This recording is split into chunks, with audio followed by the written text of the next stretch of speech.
What if marketing were just easy? I mean, you have a product or a service or a message or a book or a training or a vision that's going to change the world. And what would it be like if it was just easy to get it out to the world? On today's show, I'm going to show you the single greatest marketing message in history.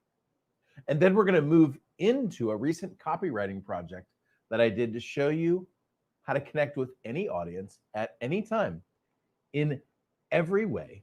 EdTalks Live is next.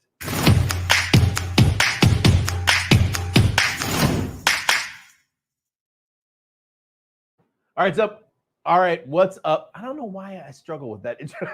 It's very simple. It goes, what's up, party people? And welcome to the most... You're very forgiving people. So, what's up, party people? Welcome to the most positive place on the planet for insanely implementable ideas. My name's Ed Rush, 5-time #1 best-selling author, your host. We're going to have a good time today. By the way, today is the greatest marketing message in history. And what I'm going to do is I'm actually going to break down a recent copywriting job that I did. Before I do that, let me just tell you, jump in on the right-hand side and chat if you're on YouTube. Tell us who you are, where you're from, what you do. On the bottom over here on Facebook, say hello as well. Just like I did about 2 weeks ago, my team's actually going to be putting the comments up as we go. I'm going to get into some content that I really want to be able to dive in and teach. And sometimes I take breaks along the way. Today, I'm just going to roll. And today's show actually might be a little bit shorter. The content is deep, but I want to take you into a marketing message. In fact, I want to take you into the greatest marketing message in history. In fact, the greatest marketing message in history only has 4 words. I want you to imagine for a moment that you're out on the trail hiking one day. I don't know if you go hiking, but I certainly do. I take my family, take the baby in the backpack. I want you to imagine that you're out on the trail hiking one day. You're all on your own and you're just looking at nature, and there's a steep cliff ledge down to your left-hand side as you're just going up the side of this mountain. I don't know if you ever hiked the Grand Canyon before. I did it about a year ago. The Grand Canyon, literally, you can look and see it drops off at certain points like, 1,000 or 1,500 feet. I want you to imagine that you're just enjoying nature. You're just soaking it all in when all of a sudden your left foot slips and you feel gravity begin to pick up as you start falling off of the edge. You grab a hold of the tree branch and you're hanging about 5 feet below the edge, and you look down and it's about 1,500 feet to the bottom. And you start to pull yourself up, but you realize there's no way you're going to be able to get yourself all the way up to the top. And you look at the option which is down, and you look at the option which is up, which is nearly impossible. And you start to think, oh my goodness, this could end really, really badly for me. And your right arm, which is holding on to this branch, which isn't attached all that firmly in the first place, is starting to fatigue. And you start to think of all the things in your life that you forgot to do. You forgot to say, I love you for that last time to one of your kids, or you forgot to write that will out that you were supposed to. And all those things come flashing through your mind when in that exact moment, someone puts their head over the ledge and says, can I help you? Can I help you? Now, I don't know what background you come from financially. I don't know what your religious background is. I don't even know necessarily where some of you grew up. But I can tell you that I don't know a single person who will refuse that marketing message. Can I help you? The person comes to your rescue, throws a rope over, you put it right around your waist, and they pull you up, and you sit on that ledge, and the first thing you say is thank you. Now, the point is really simple. The best marketing message in history, the greatest marketing messages in the world, start with, can I help you? And so on today's show, I'm actually going to break down what I consider one of my best copywriting and marketing and persuasion jobs. And I'm going to break it down for you and give you the background. And I'm going to show you how I went about this particular marketing discussion. And from this show, you're going to be able to go back into your marketing messages and see how maybe you were talking about the wrong person all along. So today's show, I'm going to be up on the whiteboard and I'll give you 2 quick caveats. Like I said, number 1, I got my little yellow pad. Okay. I've got a lot to cover in a short period of time, and I'm going to give you some massive nuggets when it comes to connecting to your market. Number 2, I'm going to move fast. Okay. So today's show, like I said, might be a little bit shorter, but it's going to be packed with content. And my goal is to have this as a resource for you later on. It's going to go and stay right up on YouTube. I want it to be a resource for you later on. Okay. So I'm going to jump up over on the whiteboard and I'll be back. You'll see me there in about 12 seconds. See you then.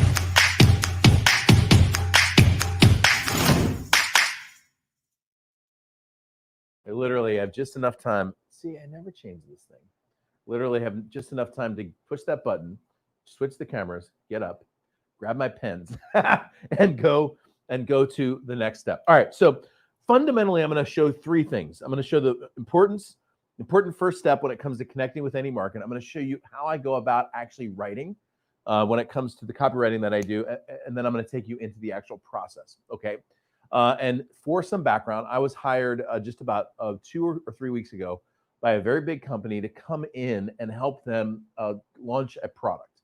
I was paid very well, so it was interesting enough for me to take some time away from my business, which is often my litmus test, which is getting away from my business and getting into someone else's business requires me to take my time away from my business, which requires a financial investment on their part. But it was significant enough that I dedicated, frankly, much of this week to creating a sales message that was really going to work for them. Now, here was the challenge. The market that I was writing for was primarily women. I don't know if you know, but that I'm not a woman, okay? And the market actually was primarily minority women. And so I'm not saying anything about that market other than to say it's not me. And like no judgments. I'm just saying it wasn't me writing to people like me. And the reason that I start by telling you that is to show you that no matter who you are, you can write for basically any market as long as you follow step number 1. Okay. Step number 1 is what I call the marketing 4-letter word. And some of you already know this because you've heard me teach this before, but the marketing 4-letter word is LOVE, love. Another way to look at it is empathy. Now, I learned this for the first time. I've been doing it for years, but I learned it for the first time when I was at one of my events. And some of you have been to my events before. I have an exercise that I do that helps you connect with your marketplace. One of my event attendees was sitting in the back and she raised her hand and she said, "I'm having difficulty doing this. Can you help me through this process?" I said, let's do it together. And so I said, who's your market? And she said, "My market are independent women spa owners." Okay. Now, I'm not a independent woman spa owner. I'm not a spa owner and I'm not a woman. Okay. But I said, well, let's go a little deeper into understanding who this person is. I said, when she started her business, she was really excited because she loved spa services, but she also liked the idea of making money. But what was even more exciting was she had this vision of being able to have this business that just paid her and gave her a lifestyle that she wanted. I mean, she saw her friends hiking and taking their kids on walks and taking the weekends off. And she thought, wow, not only will I be making hundreds of thousands of dollars, but I'll be able to do this and have a lot of freedom. I said, but now it's been 3 years and she's barely even breaking even. She's bought a lot of products and she paid for a lot of investment into her business. And she's staying up till like 1 o'clock in the morning, checking her email and hiring people. And then she hires somebody and then she loses someone else and keeping team members around. And she's sitting at the front desk and she watches one of her employees walk by. One of the people that does massage services in her office. And as that girl walks by and walks out the door, the business owner thinks, she's making more than I am. I mean, how is it possible that I started this business 3 years ago and one of my employees has been making way more money than me? Now, in that moment, in that event, talking to that woman at my event about her market, I started to get choked up. I actually started to feel right here. You ever feel that right here? I felt right here in my gut the agony of that business owner as she was struggling with the fact that her business wasn't as successful as she wanted it to be. And when I started to get choked up, my person in my audience started to get choked up. And then after I got done, I paused and I said, now, do you feel what that feels like? If you can feel that about your market, you can move mountains. I mean, you could change the world if you could just simply understand how that person's feeling. Because if you can connect to them emotionally with empathy, you're going to be able to write and communicate in such a way that it will change their mind and it will change the world. Okay? So the first step isn't to write. The first step is to sit inside of that person's experience, their life, their family. What's it like to be them? That's the first step. And so what I did was I actually spent time with my client asking them questions. Tell me more about this woman. What is it that she's doing on a daily basis? What does she love? What does she secretly not like? What does she tell her friends that she's discouraged and disappointed about? What are the things that she believes but she never tell her husband? And I'm looking into the psychology, the inner psychology of this person so that I can better understand her. Okay. So the first step in writing a great sales message is that. And I'll tell you, sometimes that takes days, sometimes it takes weeks. One of the most important things that I've done in my life happens right over here in this little recliner chair. I keep talking about this recliner chair. One of these days I'll show it to you. It's all ripped and torn. It looks like that chair from Frasier. You remember that chair from Frasier's dad? So, but I actually had my dad lived here in California last year, and he had this beautiful recliner, and he was moving, and he said, "Do you want my recliner?" It was electronic. The foot went up, very comfortable. I'm like, I can't get up in my old chair, man. Thing's been around for like 30 years. I don't know why I tell you that. I feel old telling you that story, but what was I talking about? When I get before I so really interrupt. Oh, the chair. Sitting in the chair. So one of the most important things that I've done over the last in my life, probably, when I decided that I wasn't going to be a partisan anymore. So I left. I've told all of you this before. I left the Republican Party probably 5 years ago, maybe 6 years ago, and it had to do with empathy. What I did was I sat down in that chair for long periods of time, and I took the opposite view on everything. I'm talking about everything. Literally the opposite view. And I sat there long enough to be able to think as that person and to really dive into the psychology of why they believe what they believe. Let me give you an example. One of my best friends is a person who believes that there should be no weapons, no guns anywhere in the United States, nowhere, anywhere. I mean, like literally that the government should come and take them all away. Now, that's not my viewpoint, but I love him and we're very good friends. And we were talking one day, we were talking about this issue, and I heard his story. And the story is when he was one, he witnessed a violent exchange with a weapon and watched someone who didn't die but did get hit with a gun when he was one. Now, I don't know where you are on that issue, but if you're a 1-year-old experiencing that kind of trauma, there's an almost guaranteed lock on what side you're going to be on that issue. It's difficult to view that particular issue without the lens of the trauma that you experienced when you were one. Think about that, when you were one. And when I sat there long enough in my chair and understood, you know what? People have a viewpoint. And although it might be a viewpoint that I disagree with, their viewpoint is valid because of the filter through which they're seeing that viewpoint. And I sat in that chair and I thought through all of the views from the other side, and I realized that I might not agree with everything, but everyone always, I mean this, everyone has a good reason for why they believe something. Okay. By the way, this is like step one to healing our nation. Okay. All right. I'm not even gonna get there. Okay. Now, the second part, actually, I'm gonna move. I'll do it here. It's a long checklist, and I've done this before, but I'm not gonna go too deep into each one of these. The next one is I'm gonna show you how I actually go about the process of writing. Now, a great sales message has the following components, and I'm going to list them out. I think it's like 10 or 11 different things. I'm going to list them out.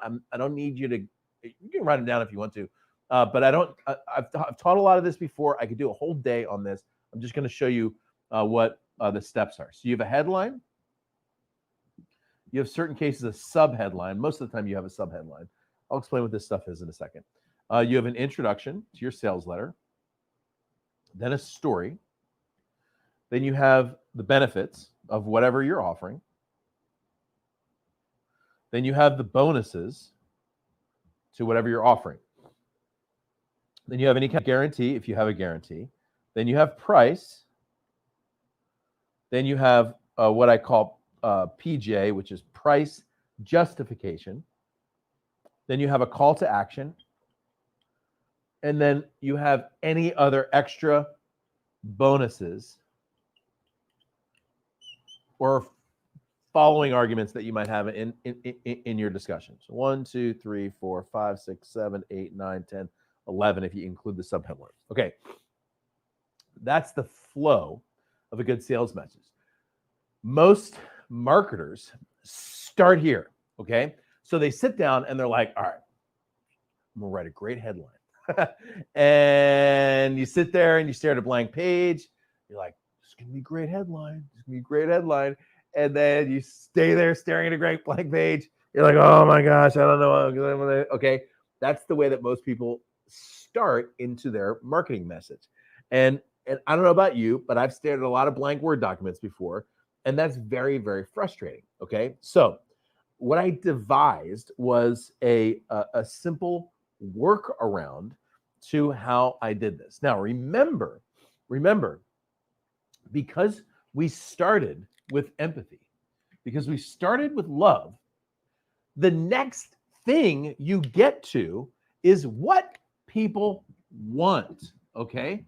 So you can't start with empathy or love without want. Go back to the spa owner. The spa owner says, gosh, this is so frustrating. I'm not making any money. I'm working all hours of the night. I've got no life. This business isn't paying me. It's not creating the kind of lifestyle that I want. And now I can go into want. What does somebody like that want? They want to finally get paid what they're worth. They want to be able to hire employees and have them do the work for them. They want to be able to take off nights and weekends and even go on a vacation without thinking about their business. They want a passive revenue stream that comes in every single month that they know is going to pay the bills with no problem. They want clients and customers to write letters to them out of the blue, thanking them for their incredible product and the service that they're doing in the world. They want to be able to go to sleep at night with a smile on their face and wake up in the morning having not thought once about their business.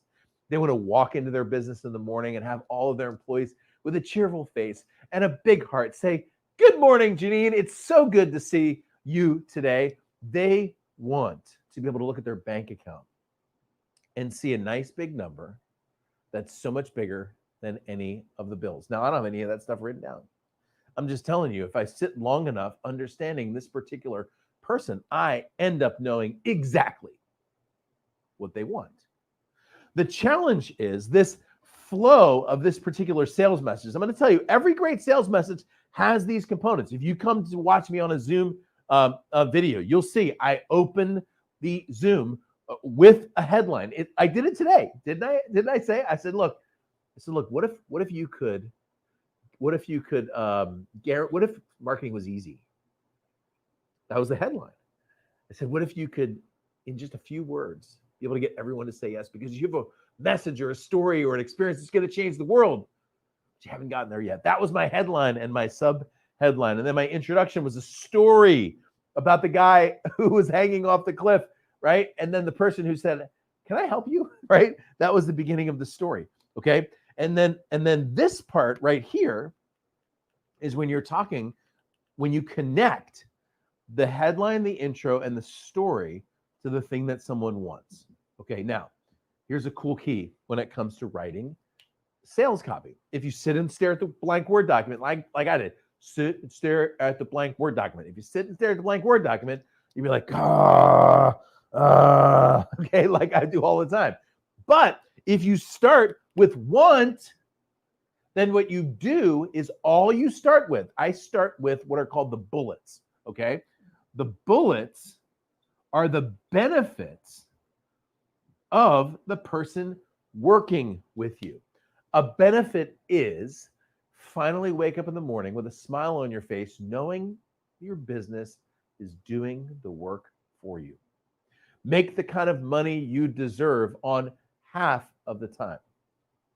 Completely clear out your inbox and be able to run your business while sitting on the beach with a laptop. Those are all benefits. I'm just making this stuff up, by the way. What you can learn in your bathroom that can give you an extra 853 social media followers in the next 3 weeks. I actually just wrote that benefit this week. That's really, that's a good one. 7 simple questions you can add to your Facebook page that will instantly double the amount of shares that you're currently getting on your Facebook post. Those are benefits. And so what I typically do when I do my copywriting is I start with the empathy, love. I go to want, and then I just write a big list of benefits. Because if you start with the benefits, there's a couple of guarantees. Number one, you're talking about your market, right? You're talking directly to your market. And number two is it gets you going, because the rest of the sales copy is actually all about the benefits anyway. And so when you write a list of benefits, maybe 10 or 20 or 30 or 40, or sometimes I write 50 or 60 bullets, boom, boom, boom, boom, boom. By the way, when I say bullet, let me pull this up real quick. I'm sorry for sticking my face inside the, I just want to make sure you know what I'm talking about when I go to bullets. I'm going to just share my screen real quick. This is, some of you have enrolled in this course. This is my Top Gun Consultant course. Okay, this is the headline, by the way. Discover the insider secrets that improve and make an extra $10,000 or more per month with what you already know, no experience required. All right, these, let me show you. These are bullets. Okay? These are benefits. See these bullets? Now imagine, what would it be like to make $5,000, $10,000, $15,000 or more? What would it be like to have a big smile on your face as you get a thank you note from a happy client? What would it be like to have a lifestyle business where you can travel anywhere you want and get paid to do it? Okay? This is bullets. Those are benefits. Okay? You'll see, especially as I get into the modules, discover how to become the obvious expert by implementing my positioning tools. You'll learn my insider tip for connecting with celebrities and influencers. All of those benefits, those bullet benefits, all of those started with the document, and then they began to spread out. Okay. The other thing is what ends up happening as you start writing these benefits is your headline will instantly appear. So the one I said about the spa owner, imagine what it would be like to wake up in the morning with a smile on your face, knowing your business is doing the work for you. That carries a big punch for somebody like that. Okay. So typically what I'll do is I'll start with the benefits. The benefit usually fills in the headline. Then I write a story around that. And the story usually goes like this. The story is I was a total mess and now I'm a success. And so, for example, on this particular project that I did this week, I actually took a bunch of screenshots of before and after on this person's business to show here's how the success came. Now, when you're telling your mess to success, you know what I should do? Hold on. I meant to do this just before. A whole bunch of you just joined us. My name's Ed Rush. This is the greatest marketing message in history. I'm doing a fast and fun brief today on what it takes to get people to say yes. And I think we're about 25 minutes into the show, and I only have probably about 10 minutes left, okay?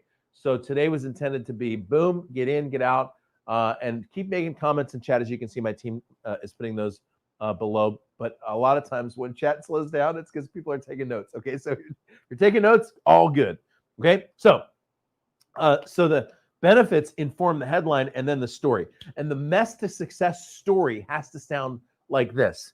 This was me regular person. I came across this system and look at the results. It can't sound like I'm pretty amazing and you probably couldn't be like me no matter how hard you tried. Okay. That's a lot of times that's the way the message comes off. Like when you listen, especially to somebody who's like been successful for a long time, it's not, it's like, hey, look at me. I'm like pretty amazing. Right. And everyone's like, yeah, you're pretty amazing. And they're like, you can't be like me. Okay. So you can't do that. You have to be like, look, I'm just like a regular person like you. And if I can do this, you can too. There's a reason why when you hear my speeches, I tell the story about how I failed kindergarten. There's a reason why I joke about how I almost killed myself in an airplane several times. There's a reason why I tell people, look, you think flying F-18 is impressive? It's very simple. When you push the stick forward, the houses get bigger. You pull the stick back, the houses get smaller. And when you push the red button on the stick, all the houses go away. That's all you need to know. I tell those stories because I want people to feel connected to the fact that I'm just like them. And truly I am. Okay. And so the story is what I call mess to success. And it always, and here's the psychology, by the way, it always connects to the thing that you're offering. So for example, in this particular product I'm writing this week, the story is about how here I found this system and all of a sudden I went from having no following to millions of people. And that's the story. And the story has to be accessible. In other words, the person who connects with it has to feel like, I could probably do that. I actually could do that. Now, the interesting thing about what I just said in the story, I got arrows going everywhere, is when somebody hears your story and they go, you know what? That's my story too. I can do that. When someone says, I can do that, you know that you've connected on empathy. You know that you've connected on love. When someone comes up to you and says, this happened to me, right? They go, yeah, Ed, but that's you. Then you haven't been successful at connecting with I can do that. So you want another 4 great marketing words? I said, how can I help you is one. 4 words. Another one is I can do that. When your market gets to the point where they look at what you're offering and they say, I can do that, you're in good shape. Okay. So I only have one other thing to talk about, which is how I go about actually writing this. Okay. Because I wrote an 18-page sales letter in a week. I mean, the first time it took me forever to write something like that, but I did it not necessarily quickly, but I did a lot quicker than I used to. So I'm going to talk to you a little bit about my writing process, and then we're going to wrap up today's show. By the way, next week, I've been asked about this a lot. So next week, what I'm going to do is I'm going to walk through all of the systems that I use and my recommended systems for your business. So people always ask me things like, what about email systems? What about opt-in pages? What do you use for this? What do you use for social media? I've got 2 different tools that I recommend for automating social media. I'm going to go through all of those. It's going to be like a big show with a whole bunch of resources, and I'll create a document that you can have. But everyone's been asking me for a while for this. So I thought it would be great to be able to just have that available. Okay. So third thing, let's talk about the process. So I already said the first thing I do, I start with empathy or love. The second thing that I do is I go to want, and then I start writing the benefits and the bullets, and the rest of the sales letter sort of builds around that. Okay, so like I said, bullets first, or empathy first, then bullets or benefits, really. Okay, and then I start filling the sales letter. So I start writing the actual sales letter, and so oftentimes what I'll do after this is I'll go into some frequently asked questions. Again, let me give you an example of what I'm talking about. Frequently asked questions. The reason I do this is because it's an easy place to start, and it really does help you start to write some benefits, right? So for example, like here's one. What can I expect in terms of results? You can expect to make at least $5,000. When do we start? You'll have instant access. Is this for business consulting? No. Here's a bunch of this. Is there any reason you can think why wouldn't enroll? By the way, this answer cracks me up. I can only think of a few reasons.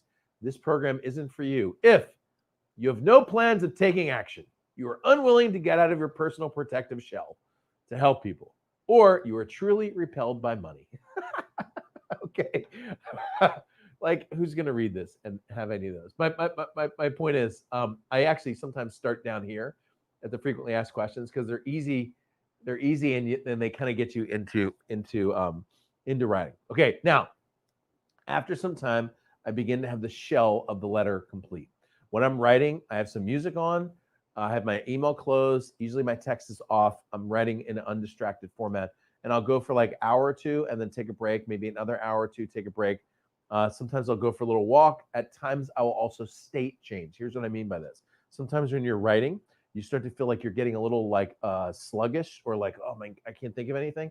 Pick your computer up, go to Starbucks. If you're California right now, you can't even go into Starbucks. You got to sit on the patio. Sit on the patio, put some headphones on and write. Just you taking yourself go to a park, on a library, you taking yourself someplace else will literally kick you back into gear. Okay. Then when I'm done, what I start to do is edit. First editing round is usually like spelling, punctuation. Second editing round of the three is what is just like killing off sacred cows. Here's the thing. Your marketing message is too long. The way you're saying things is taking too much, okay? At least for me. So what I end up doing is I start getting rid of literally full paragraph. Boom, you're gone.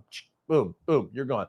Now, what I often do is I have at the bottom of my document a segment called unused copy, because that way at least what I wrote is still existing on planet Earth. But for the most part, I start getting rid of things. So for example, one of the things, like today I was editing and one of the sentences said, imagine what would it be like to have your friends and family calling you out of the blue, asking how you became so popular so fast. That was one of the questions. Well, I changed that to imagine your family calling you out of the blue. Imagine your friends and family calling you out of the blue, asking how you became so popular so fast. The thing I took out was imagine what would it be like to, because what would it be like to was not necessary for that particular sentence. Again, I'm looking for precision in this. Okay. So the first is maybe a spelling and grammar. The second is a big delete. Okay. And then the third one, and this is really important, I print my entire thing out. I did this morning. Neighbors think you're crazy. I did this morning. I printed the entire thing out and then I walked around with a pen reading it out loud. And as I was reading it out loud, what I was finding in my reading of it out loud, when I stumble over a sentence, when it doesn't come out right or I don't say it right, it's a guarantee that the person's not going to be able to read it right. And simplicity is key when it comes to a sales letter. Okay. At that point, what I do is I write my instructions for my team. How you lay a sales letter out is actually vitally important. I'll share my screen one more time and just show you. And by the way, let me do this real quick.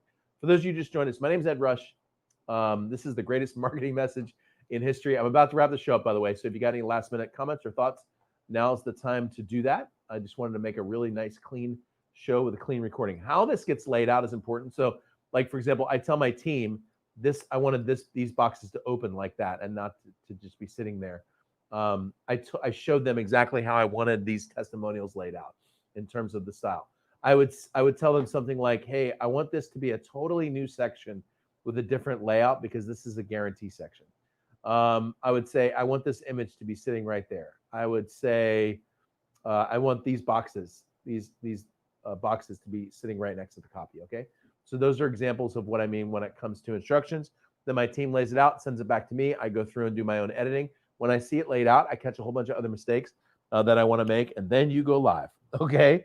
And after you go live, it's a process of testing and tracking and trying and tweaking. But the good news is once you've written your sales message, now you have everything you need. You have everything you need for webinar copy. You have everything you need for the checkout page. You have everything you need for the emails, because a lot of the time my emails that I write, like for example, when I launched Top Gun, I had an entire email. Here's some inside. Oh, hang on.